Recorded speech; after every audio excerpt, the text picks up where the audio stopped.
Hari Om everyone. Can you all hear me and see me clearly? Awesome. I just lost track of 5 minutes and it got me delayed. I was reading something and I just got engrossed in the last 5 minutes. So I lost track of time. Anyway, nice to see all of you. Hari Om again. And we will begin with the invocation and then we will begin with our question answers, and it'll be good if you could get those questions to me on time, because that way I get to read at least the questions and see the framework as to what you're asking, and I can answer to the fullest. So make sure that it is turned in at least by Thursday. At least it gives me one day to see, because Saturday and Sunday is like quite a hectic schedule back to back. So it makes it difficult. Okay, let us begin. And the one question one person asked is not even here. Okay,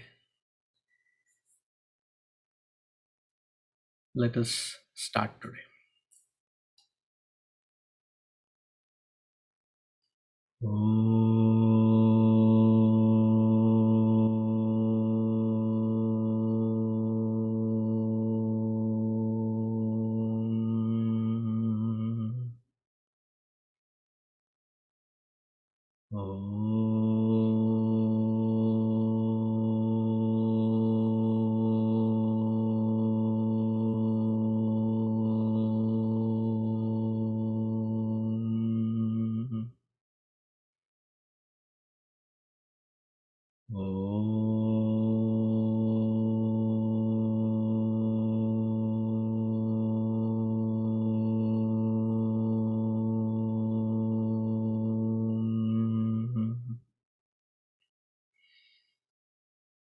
ॐ सहना भवतु सहनौ भुनक्तु सह वीर्यङ्करवावहै तेजस्विनावधीतमस्तु मा विद्विषावहै। ॐ शान्तिः शान्तिः शान्तिः। गुरुर्ब्रह्मा गुरुर्विष्णुः गुरुर्देवो महेश्वरः गुरुरेव परं ब्रह्मा तस्मै श्री गुरवे नमः। तस्मै श्री गुरवे नमः।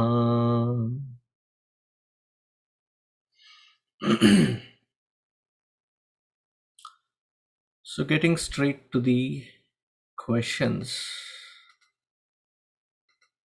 The first question for today is from Kartika.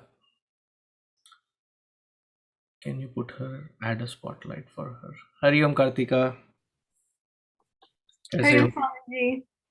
Swami ji कैसे हैं? मैं ठीक हूँ। मैं तो बहुत बढ़िया हूँ, इंडिया से वापस आया हूँ। Awesome. Actually मैं अगले महीने में डैलस आ रही हूँ। अरे वाह, तो मिलेंगे जरूर। जरूर, अवश्य मिलेंगे। जरूर happens to be a Urdu word, so I replaced it. yes. Then I'll talk to you in Telugu once you reach to Dallas. Okay. I will practice all my languages. Okay. Just before I put your question forward, I just wanted to ask Hemant, did you post the question in the Signal group or was it the other Hemant? No, I posted the question, Swami. Okay, good.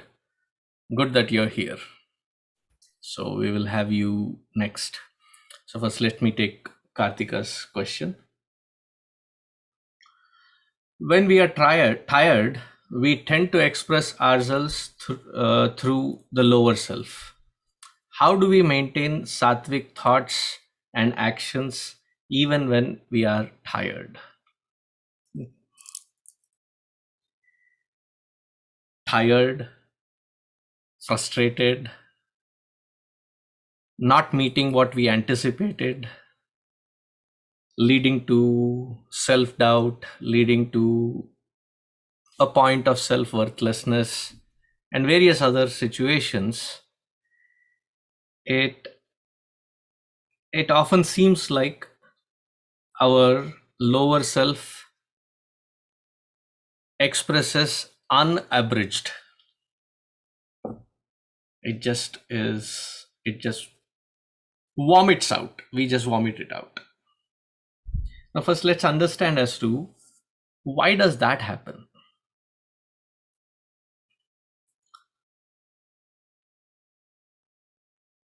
Let me ask you a very technical question. Are you ready? Yes. Have you ever made idlis? No, actually, Swamiji, I haven't made it these. Okay, let me rephrase the question. Have you ever seen your mother make idlis? Yes. So that is where the technicality comes. There is a weight on the pressure cooker, right? Does that go on or off for a idli making process? It goes off. Very good. If this was a quiz question, you would get 10 out of 10. Awesome.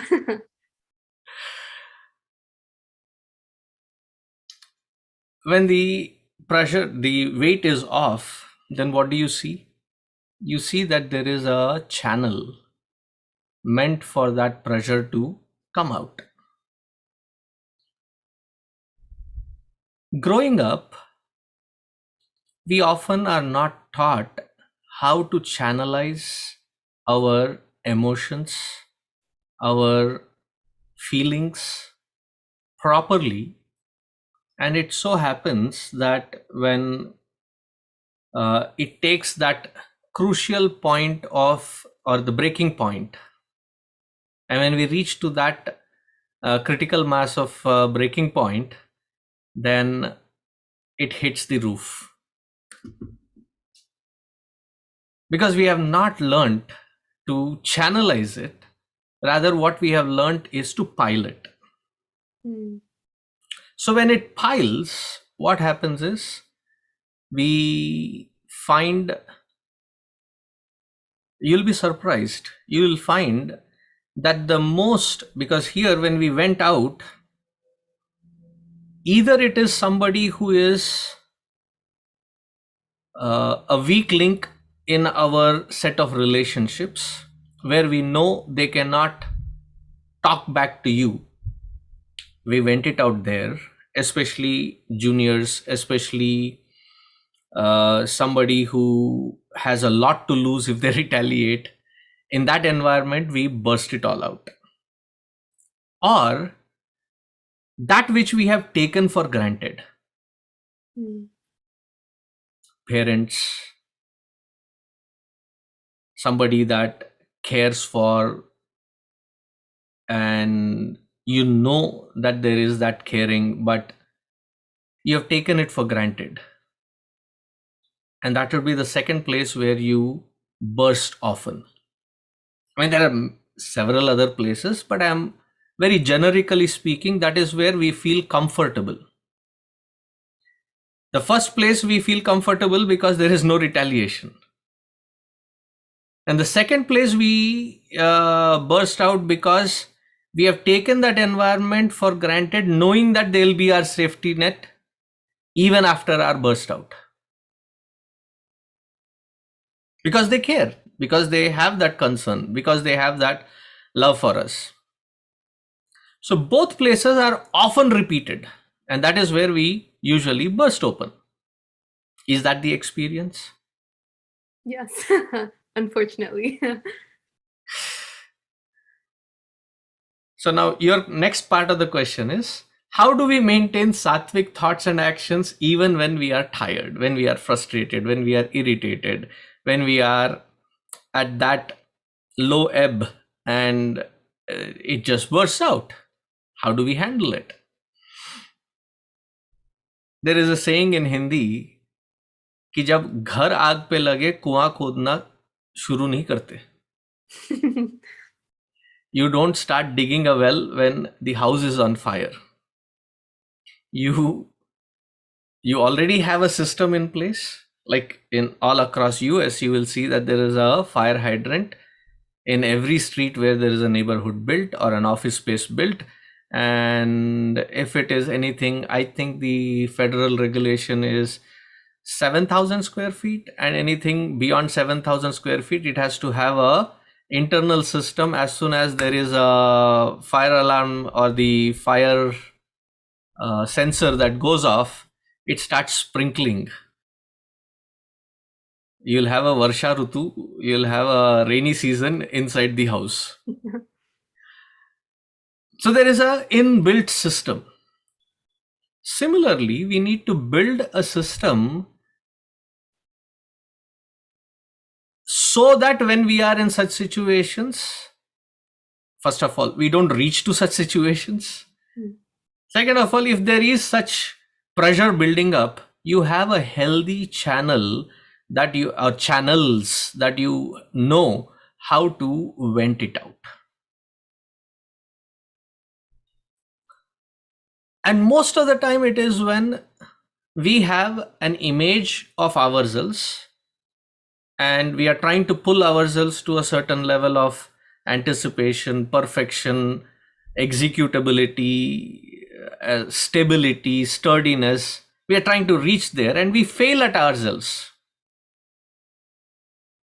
That frustration is the deepest,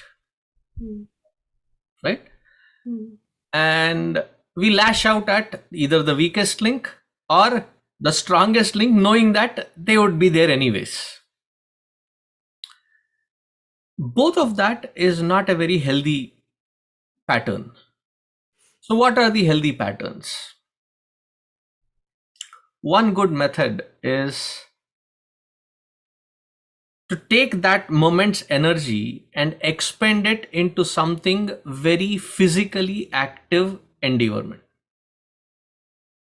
In some kind of an endeavor where I know that that energy can be exhausted.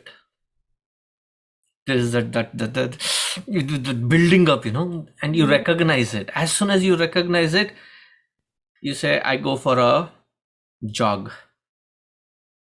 Or what I used to do when I was in the ashram studying for my Brahmachari Vedanta course is I used to take my clothes. We had to hand wash. We never had washing machines there.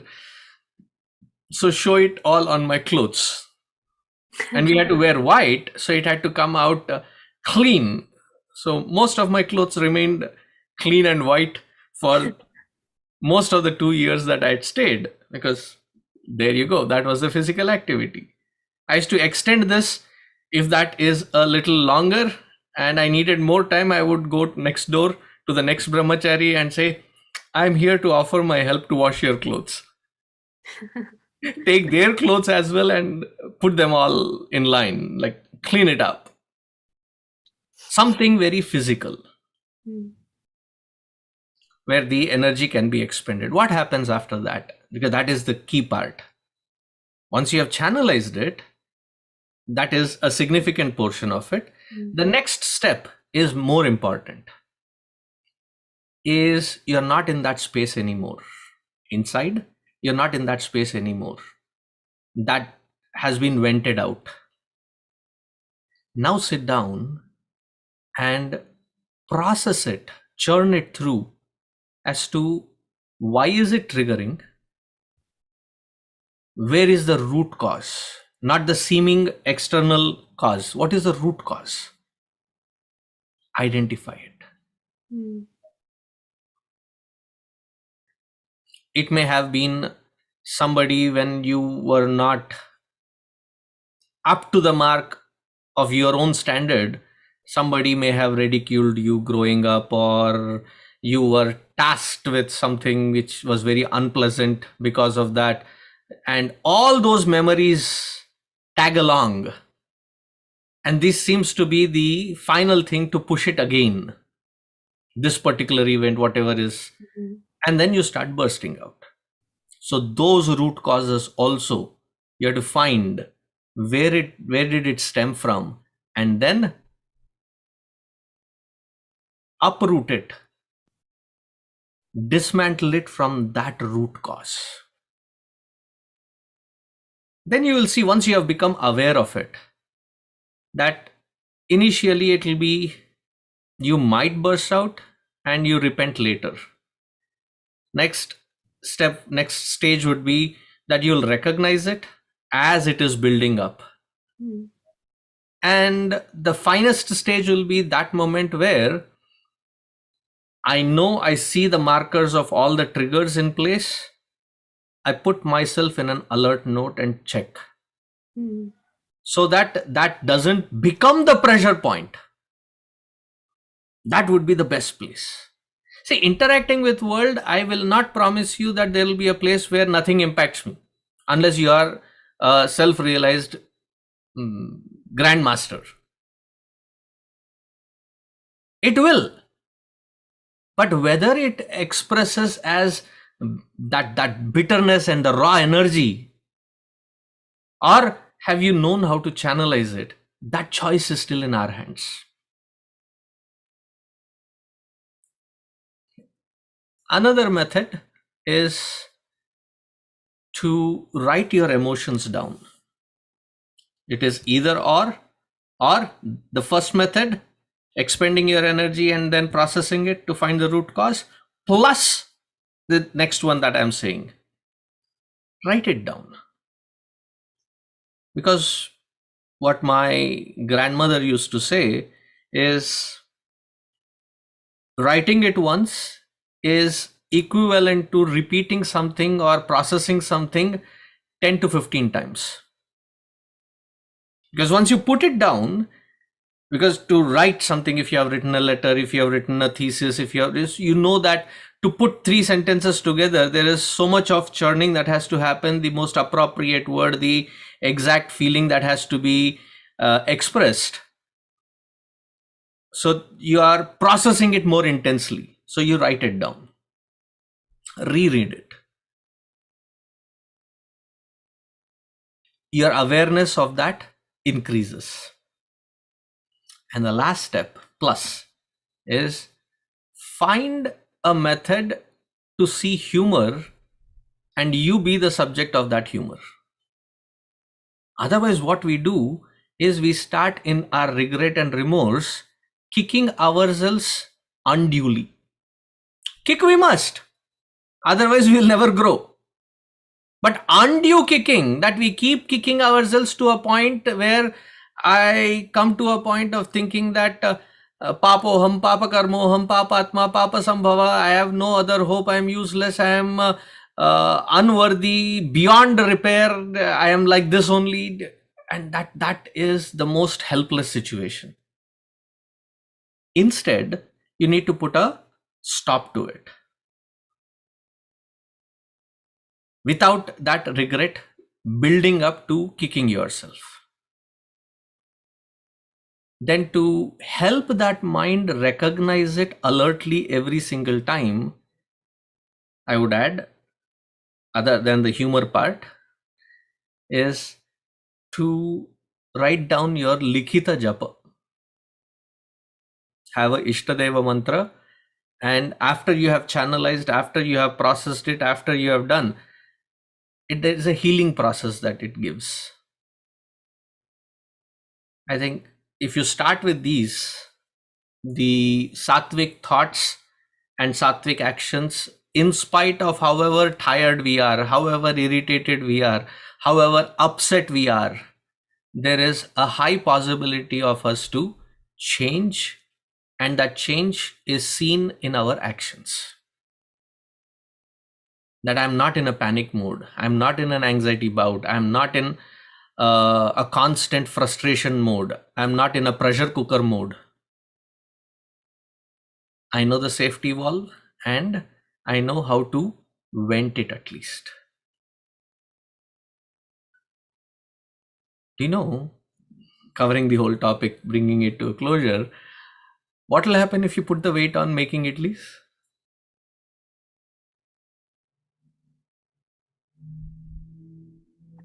Actually, I don't know. Like, you mean if you don't vent it, like if you just let it Uh-huh. sit? I'm not Like, sure, but like I rice guess or dal, where you put the pressure yeah. and you don't take it out Hmm. until it settles down Hmm. after you turn it off. What if idli is made in that process? There are two Uh, answers I have. One, try. does it? I mean, if it can't handle all of that pressure, I'm assuming it just kind of blows up. No, that is at No? an extreme level. Yes, it Okay. will blow up. But what will happen to the idlis is my question. Hmm. Usually, when the steaming is venting, it turns out fluffy and light. Yeah. But if you put the pressure on, it Hmm. will become like a hard rock. Oh, okay. You can use it as WMD, weapons of mass destruction. It can hurt somebody really bad. Wow. So that is what happens to us if we don't know how to vent. That we become hardened inside, and that is not healthy. What does it mean when we say it is not healthy? That we become very bitter, very anti everything that is happening in life, and that is not a very pleasant or a happy place to be. It's a very frustrating place to be. So these frustration trigger that frustration, and there is a snowball effect of frustrations all across. So one needs to handle it diligently. I hope I have given you all the stages. Yes. Thank you, Swamiji. Okay. Now, the next question is from Hemant. Hari Om Hemant. Hariom. எப்படி இருக்கடா? நல்லா இருக்கே சுவாமிஜி. சுவாமிஜி சௌக்கியமா? நான் சூப்பரா இருக்கடா. Why are you looking so down? Are you okay? இல்ல, no, I'm not. Okay. No. I was just missing that grand smile on your face. Good to see that. Yeah. Now your question is, what does it truly mean to transcend the gunas? And is it actually possible as long as we are in a secular field? Okay, let me break this question down.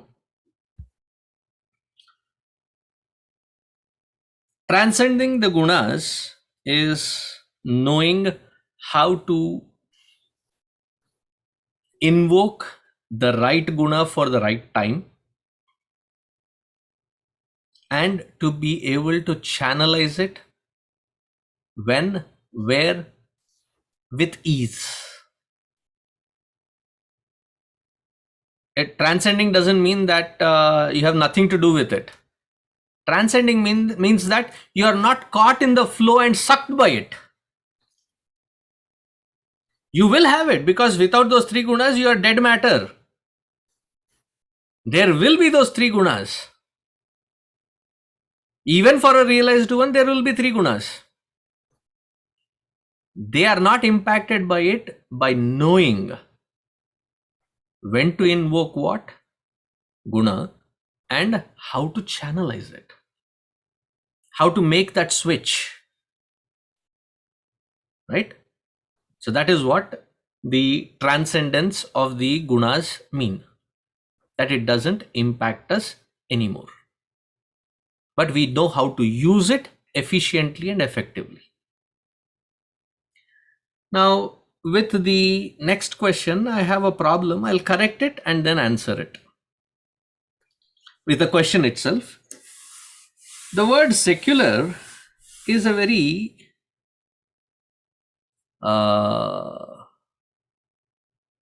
very overrated word.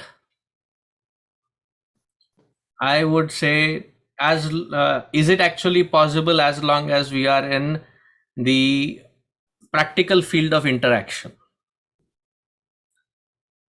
Because in our understanding, the way we have understood it or misunderstood it is Secular means that which has got nothing to do with all these religious, spiritual, and other contexts. But secular word itself is not something that can be applied like that in a very generic sense. It is a word invented to separate the Christian, specifically the Protestant, from the king. So it is still in the realm of the Christianity itself, and we very liberally use it everywhere. Let them have it, but it may not be the word that is applicable for a generic use when you look at it from its inception. Now, coming back to the question, is it possible as long as we are in a practical world of interactions? If not there, then it would be like I am a good driver in a parking lot, empty parking lot, not a filled parking lot, an empty parking lot. I'm a good driver, but when I get onto the highway, I'm like Arjuna in the first chapter. Gandhi vamsramsate hastat tvakchaiva paridahyate nacha shaknomyavasthatum. When I see the other vehicles, my feet tremble, my voice chokes, my skin is burning, I am sweating profusely, I don't know what direction to take, I am so panic. No, that is what will happen, right? The whole practice of our driving the car in the parking lot is so that I can ease into the small roads with lesser traffic, then slowly gain confidence in my own driving so that I can get into the main road. Then from there I go to a freeway, right? So the whole practice of transcending the gunas is so that we become efficient in our kushalata, in our day-to-day, in every interaction. Therefore, for a Hindu, though our spirituality begins on the pujasana, the asana in which we sit and do the puja, but it is not limited to only that space of puja. We have to extend that equanimity that we have built through our practice of puja, japa, dhyana, and swadhyaya into our day-to-day interactions. Otherwise, whatever we have practiced means nothing, useless. Spirituality down the drain. So it is meant for the field of daily interactions. So therefore, I would conclude this question, the answer to this question, by saying that if whatever I am practicing, I cannot see its reflection in my day-to-day, in my thought, word, and deed, then what I am practicing needs to be questioned.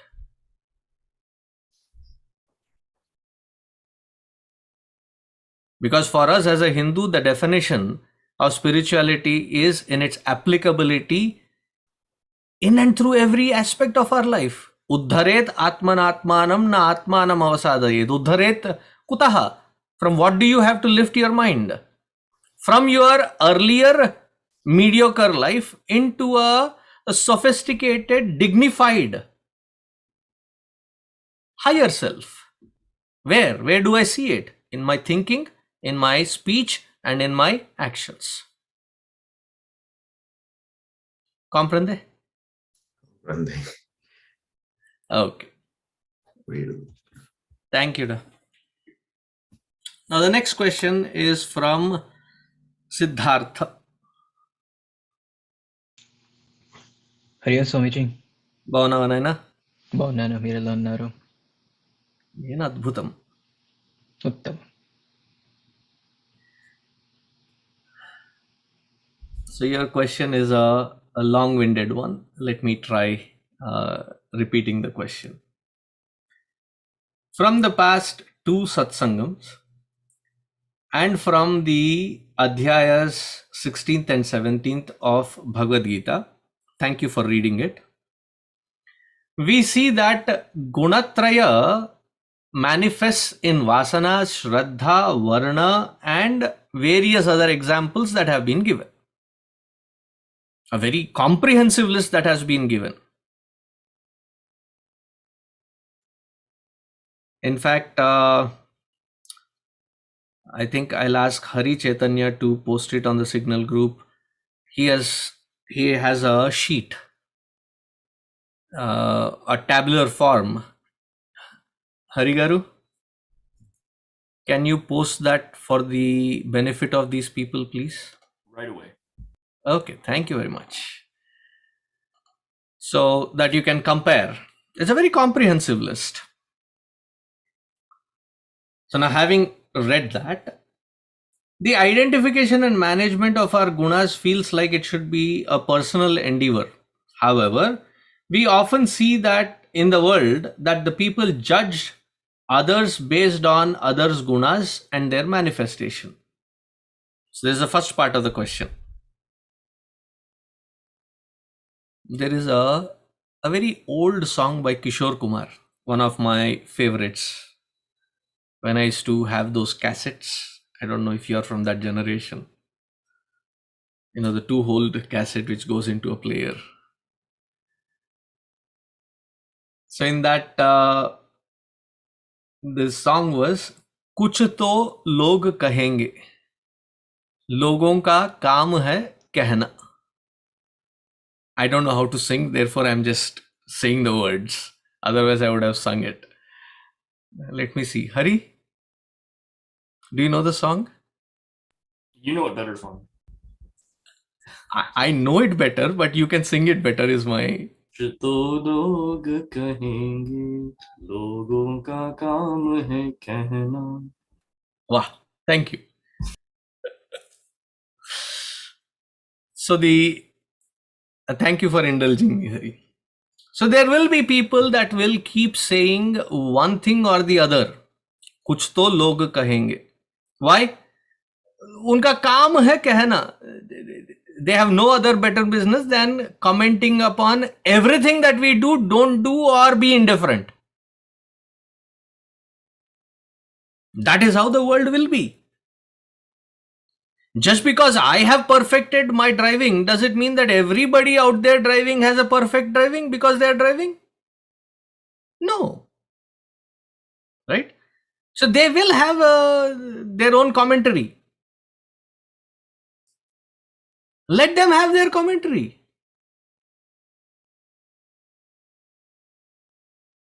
My doing it is from my understanding of what is the knowledge to know the difference between sattvic, tamasic and rajasic, and constantly putting myself in a corrective course. Not because what others think. If then that becomes the case, then I may not do justice to what I have learnt. Because sometimes being sattvic, especially the parents, will get annoyed.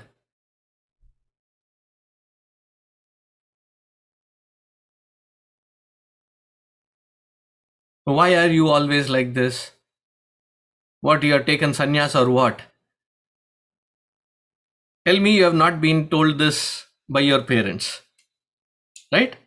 Especially when you come back from a camp and you lose it one small irritation and they say, oh, is this what you have learnt in the ashram?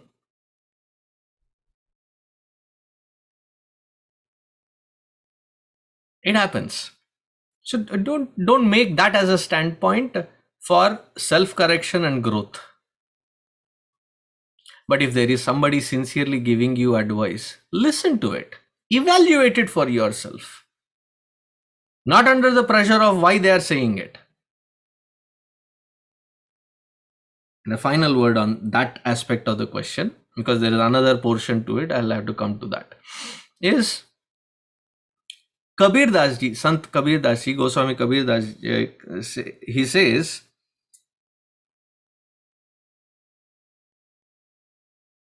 these people that have constant commentaries censuring you, in fact, you should have a house built for them right in front of your house so that they're constantly criticizing you. Why? Bin sabun pani ke, without water and a detergent, dil apna saaf kare. They clean us effortlessly, or they at least provide the environment for us to constantly be cautious. Okay, that much portion is answered. Now coming to the other portion, which requires a deeper dwelling into it. And also judgments, continuing your question, and also judgments based on supposed manifestation of these gunas. Your specific question was caste-based discrimination. Why is that? And what can be done to address that? The reason I kept these two portions separate was that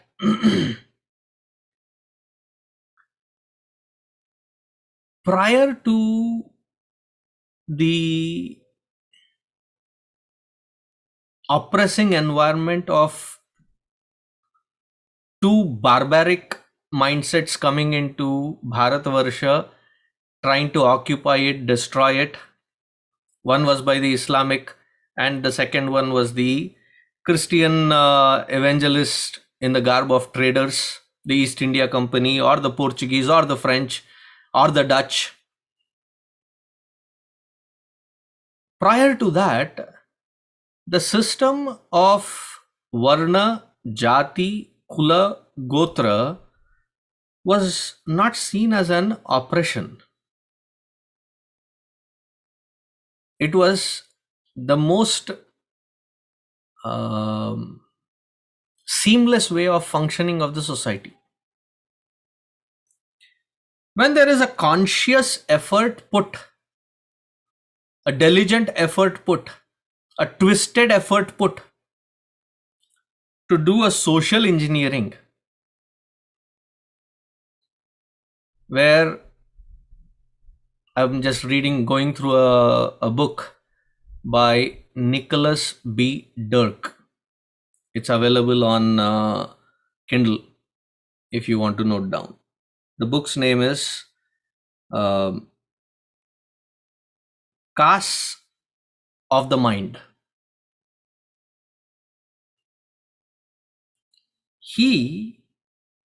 I'm surprised, is the first non-Indian who has written on the atrocities that were done, engineered by the British and the Portuguese in the name of caste. Where the word caste comes from the Portuguese casta, not the Telugu word, Portuguese word. In Telugu, casta means a little. Casta in Portuguese means caste. And they have the hierarchy system where one oppresses the other.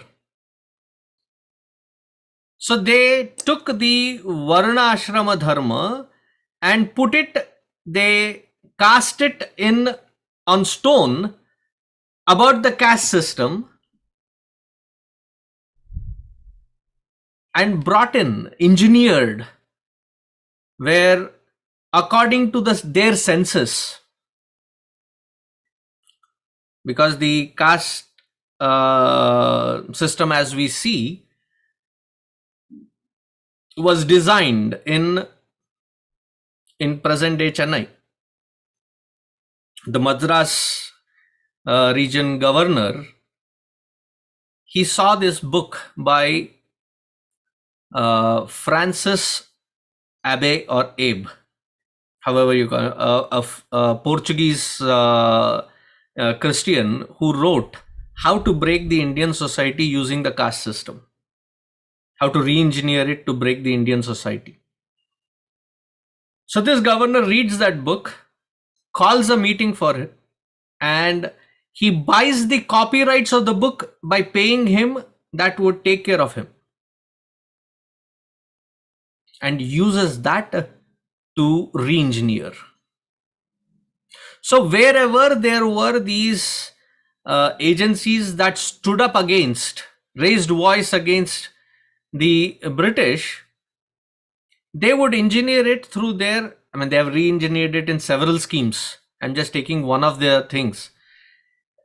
By putting the caste framework and creating the divide in the society, in saying you are being in that position, because they've engineered the census and they've put you're in a lower caste or an upper caste.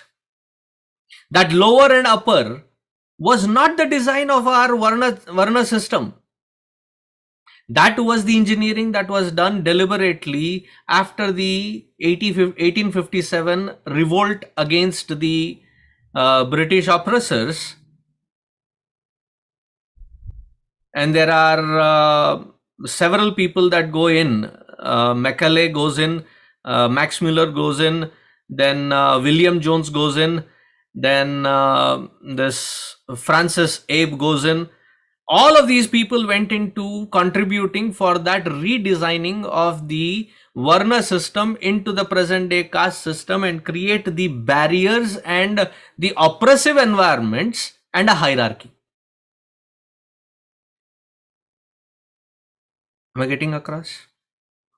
So now what can be done about it? I always say this with a lot of joy and understanding that exactly what Gurudev started.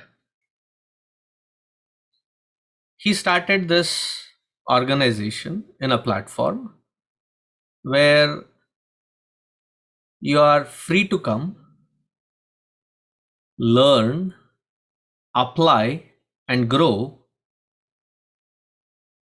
Nobody ever asks you about your varna-jati, gotra, kula. Have you ever been asked? Has anybody here been asked? Who have gone through Balavihar, who have gone through Chiva Kendra, who have come to the ashrams, who have lived in the camps, or you put in a bunk where the higher bunk is for this varna and lower bunk is for this varna. Nothing of that nonsense, right? If you have attended a Chinmaya Mission Vedic chanting class, you have friends who are orthodox who might not agree with it. Vedic chanting is taught to both men and women. Both our brahmacharis and brahmacharinis are taught equally. Why?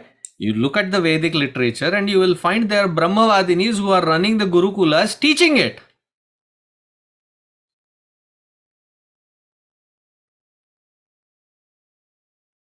Therefore, if this kind of a system is well spread across the society, more of it provides that room not to just censure the past and feel good about it, but as a solution, a practical applicable solution, a live example. For last 70 years it has been functioning and working and spreading its wings across under great masters. If this kind of a system spreads across, that is when it will have a better inclusion of everybody in, and everybody benefits from it. So I would say that would be the one solution.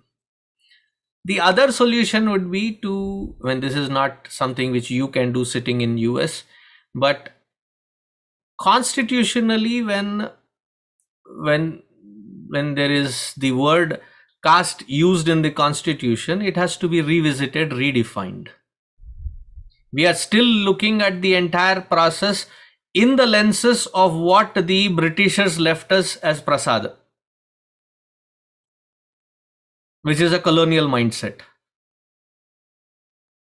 Now let us defragment it and look through our dharmic lenses and we will find a solution there. Hope it answers your question. Yes, Swamiji. Thank you. Thank you very much. Now, as a winding up of this particular session, I would first ask Hemant to chant Hanuman Chalisa for us, and then I'll ask Brahmachari Hari Chaitanya to chant 3 times Mahamrityunjaya mantra, and then we will end it. The floor is yours, sir. Shri Guru Charana Saroj Raj Chamana Mukura Sudari Varno Raghuvar Bimala Jasu Jodhayak Falachari बुद्धिहीन तनु जानिके सुमिरो पवन कुमार बल बुद्धि विद्या देहु मोहि हरहु कलेस विकार जय हनुमान ज्ञान गुण सागर जय कपीश तिहु लोक उजागर रामदूत अतुलित बल धामा अंजनी पुत्र पवन सुत नामा महावीर विक्रम बजरंगी कुमति निवार सुमति के संगी कंचन वरण विराज सुवेसा कानन कुंडल कुंचित केसा हाथ वज्र हो ध्वजा बिराजे कांधे मूंज जनेयु साजे शंकर सुवन केसरी नंदन तेज प्रताप महाजगवंदन विद्यावान गुणी अति चातुर राम काज करिबे को आतुर प्रभु चरित्र सुनिबे को रसिया राम लखन सीता मन बसिया सूक्ष्म रूप धरि सियहि दिखावा विकट रूप धरि लंक जरावा भीम रूप धरि असुर समारे रामचंद्र के काज सवारे लाय सजीवन लखन जियाए श्री रघुवीर हर्षि उर लाए रघुपति कीनी बहुत बड़ाई तुम मम प्रिय भरत ही सम भाई सहस बदन तुम रोजस गावे अस कहि श्रीपति कंठ लगावे सनकादिक ब्रह्मादि मुनीसा नारद सारद सहित अहिसा यम कुबेर दिक्पाल जहाते कवि कोविद कहि सके कहाते तुम उपकार सुग्रीव ही कीना राम मिलाय राजपद दीना तुम्हरु मंत्र विभीषण माना लंकेश्वर भय सब जग जाना युग सहस्र जो जन पर भानु लील्योता ही मधुर फल जानु प्रभु मुद्रिका मेलि मुख माहि चल दिलांगी गए अचरज नाही दुर्गम काज जगत के जेते सुगम अनुग्रह तुम रे तेते राम दुआरे तुम रखवारे होतन आज्ञा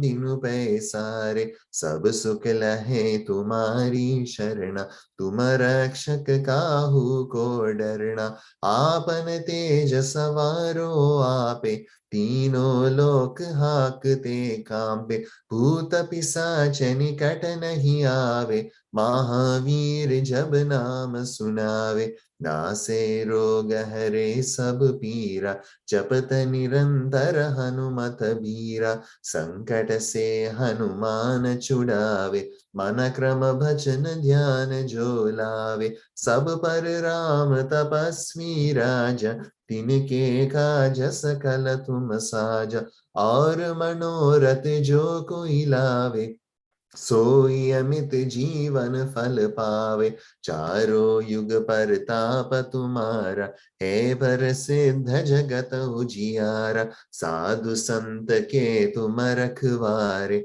असुर निकंदन राम दुलारे, अष्ट सिद्धि नवनिधि के दाता, असवर दीन जानकी माता, राम रसायन तुम्हारे पासा, सदा रहो रघुपति के दासा।